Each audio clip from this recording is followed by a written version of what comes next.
যৌন রোগীদের জন্য একটি বিশেষ বার্তা।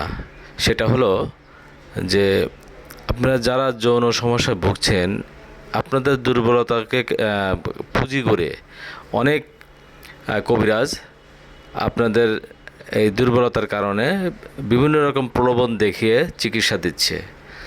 যেমন ধরেন, আমি ইদানিং কিছু ভিডিও দেখছি, ইদানিং কিছু কবিরাজ দেখা যায় ওনারা এই মালিশের অ্যাডভার্টাইজ করে এবং আপনাদেরকে বলে যে এই মালিশ ব্যবহার করলে আপনার লিঙ্গ বড় হবে, লম্বা হবে এবং এই মালিশ ব্যবহার করার ফলে আপনার সময় বেশি পাবেন, টাইম বেশি পাবেন, সহবাসের টাইম বেশি পাবেন। এই কথা সবগুলোই ঠিক আছে যদি ভালো মালিশ হয়। আর কিন্তু এর মধ্যে একটা কথা ভুল, সেটা হলো সময় যে বেশি পাবেন এই কথাটা বলে, এটা একদমই 100% এটা মিথ্যা কথা। সহবাসে সময় বাড়ে শুধু টেস্টোস্টেরন হরমোনকে যারা ভিতরে চাঙ্গা থাকে, ভিতরে প্রবল থাকে, ভিতরে বেশি টেস্টোস্টেরন হরমোনটা যাদের ঠিক থাকে, তারাই শুধু একমাত্র আপনার সহবাসে দীর্ঘক্ষণ থাকতে পারে।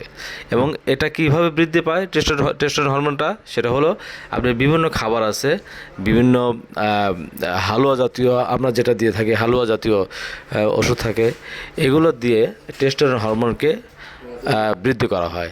তো যেখানে আপনারা ওই সময় বাড়ানোর জন্য চিন্তা ভাবনা করছেন, তারা যদি মনে করেন যে এই মালিশ করলে আপনার সময় বাড়বে, এটা একদম ভুল কথা।